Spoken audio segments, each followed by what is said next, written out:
একজন নাকি তার স্ত্রীকে খুব পিটাতো।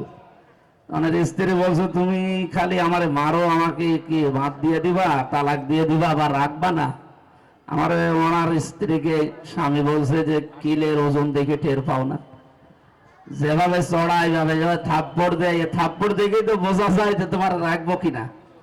ওরা আগামীতে যদি যারা আসতে চাচ্ছে যদি সত্যি চলে আসে আমাদের ব্যর্থতার কারণে, ওরা কিন্তু সত্যি এই উদ্যোগগুলো নেবে। এই 17 বছর যা নিয়েছে, আপনার সন্তান, আপনার স্বামী, আপনার ভাইয়ের যোগ্যতা থাকার পরেও কিন্তু সেই চেয়ারে তারা বসতে দেয়নি, ওই রেখেছে ঈদগার পেছনে।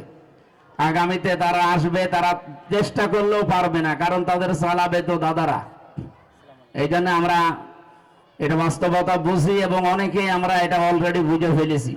আমাদের এখন সর্বাত্মক কাজ হবে বাংলাদেশ জামাত ইসলামের মাধ্যমে, যেহেতু তাদের বৈষম্য নেই, দুর্নীতি নেই, স্বজন প্রীতি তাদের দলে নেই, এমনকি দলীয়করণ পর্যন্ত তাদের দলের ভেতরে নেই। তাহলে আমিরে জামাতের ছেলে আবার আমির হয়ে যেত, সেক্রেটারি ছেলে সেক্রেটারি হতো।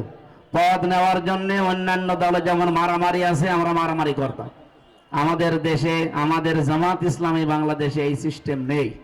সুতরাং এবার যদি জামাত ইসলাম ক্ষমতায় যেতে পারে, 15 বছর লাগবে না, মাত্র 2 থেকে 5 বছরের ভেতরে দেশটার চেহারা পাল্টিয়ে ফেলবে। কারণ এমন এমন জায়গায় এমন এমন মানুষকে বসানো হবে, এই মানুষগুলো জীবনেও দুর্নীতি করবে না, এরা পরীক্ষিত।